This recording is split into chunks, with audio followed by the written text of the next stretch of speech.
बात करें कि किस एज ग्रुप को ये मेडिसिन ज़्यादा सूट करती है, तो this is the remedy for cradle to grave.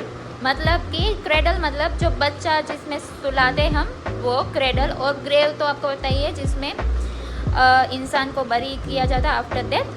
तो this is remedy for cradle to grave, मतलब छोटे बच्चे इन्फेंट से लेके ओल्ड एज तक हर ग्रुप के आप पेशेंट को दे सकते हो जब उसकी सिम्टम्स और लाइकोपोडियम के सिम्टम्स मैच कर रहे हो।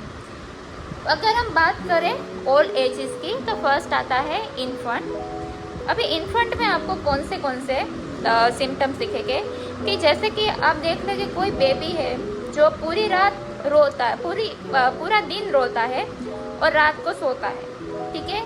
कॉन्स्टिपेटेड पेशेंट, और कभी कभार पेशेंट के डायपर में, बच्चे का जो डायपर है उसमें आपको रेड सैंड जैसा आपको दिखेगा, और जो बच्चा है वो यूरिन करने से पहले रोता है, ये इन्फेंट में आपको सिम्टम दिखेगा।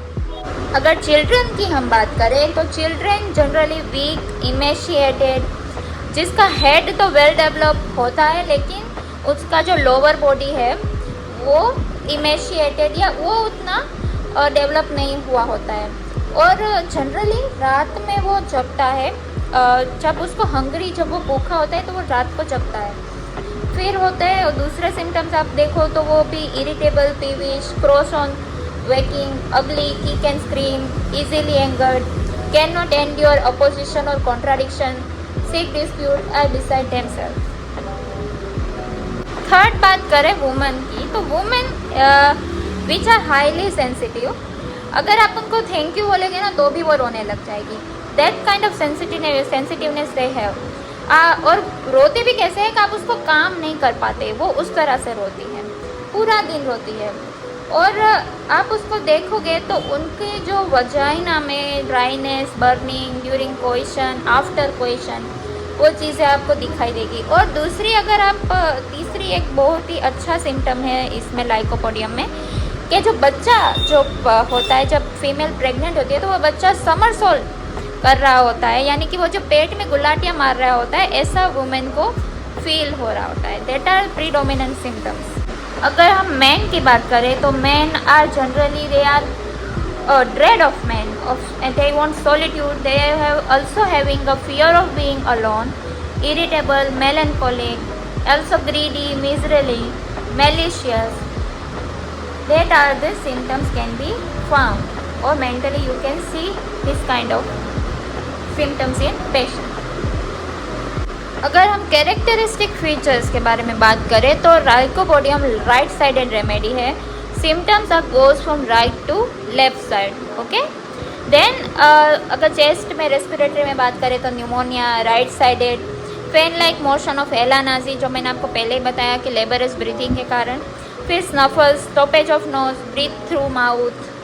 साथ साथ आपको एसिड पेप्टिक डिसऑर्डर्स में भी ज़्यादा दिखने को मिलेगी, विथ सार वॉमिटिंग ड्यू टू फ्लैचुलेंस ना, जो गैस बनता है इसके पेट में, that's why they are easily satiate. जो उनको जो भूख लगती है ना, तो वो भूख में वो अगर थोड़ा सा भी खाएगा ना तो वो इजीली उनको भूख मिट जाएगी।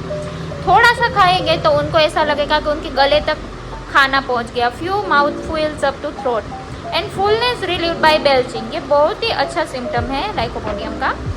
जो फुलनेस होते हैं माउथ में, वो जो फुलनेस होती है पेट में, वो बेल्चिंग यानी कि डकार या खाने से उनको अच्छा लगता है। अगर हेडेक की बात करें तो हेडेक जब कब होता है, जब वो खाना नहीं खाता, फास्टिंग के वजह से जिसको होता है, और इसकी वजह से वो आधी रात को जग के उसको भूख लगती है तो उसको खाना पड़ता है। कॉन्स्टिपेशन ऐसा होता है कि उनको स्टूल पास करने का अर्जिंग आता है लेकिन स्टूल पास हो नहीं पाता, इनइफेक्चुअल अर्जिंग होता है। Generally right sided hernia, right sided renal colic के लिए है। दूसरी अगर देखें तो रेड साइडेड यूरिन, जो बच्चा होता है वो यूरिन करने से पहले रोता है। Back pain which is relieve by urinating, urination से बैक पेन में रिलीव होता है। और ये बहुत अच्छी रेमेडी है for impotency of young people. देखिए, और उसमें भी क्या, आफ्टर सेक्सुअल एक्सेस के बाद जो इम्पोर्टेंस आती है उसके लिए बहुत ही इफेक्टिव है, ठीक है। ओल्ड मैन अगर देखोगे तो ओल्ड मैन में भी बहुत ही स्ट्रॉन्ग डिज़ायर दिखेगी सेक्सुअल, पर जो इरेक्शन होता है ना वो इम्परफेक्ट होता है। और इसके साथ साथ प्रीमेच्योर एमिशंस भी आप देखोगे, relax penis with sexual desire and excitement, वो भी बहुत ही पिक्यूलर सिम्टम है। अगर आप इसकी एग्रावेशंस की बात करोगे तो aggravation generally pressure of clothes specially around abdomen. फिर उसका जो एग्रावेशन टाइम है वो 4 to 8 PM। जो गैस्ट्रिक कंप्लेन होती है वो खाने के बाद अगर थोड़ा सा भी खाए तो भी उनको वो तकलीफ होती है। फिर कोल्ड ड्रिंक से जो उनके जो डिफ्थेरिया या जो रेस्पिरेटरी सिम्टम है वो एग्रावेट करते हैं। वार्मथ से उनका हेडेक में एग्रावेशन आता है। और लाइंग ऑन राइट साइड में उनकी जो लीवर ट्रबल्स है, लीवर की कंप्लेंट्स है, उसमें उनको तकलीफ होती है। उसके अलावा अगर बात करें तो विंड जो होता है, ब्रेड है, उसकी वजह से भी उनको एग्रावेशन आता है। Then there is a amelioration. तो एमिलियोरेशन में तो अगर प्रेशर ऑफ क्लॉथ से एग्रावेशन है तो उसको क्लॉथ को लूजन करने से उनको एमिलियोरेशन मिलता है। वार्म ड्रिंक से एमिलियोरेशन है। जो यूरिन पास होता है इसकी वजह से जो बैक पेन है वो रिलीव होता है।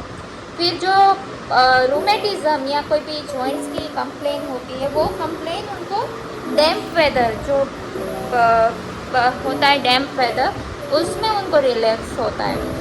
इरेक्शन से एमिलियोरेशन है और मोशन से भी एमिलियोरेशन है।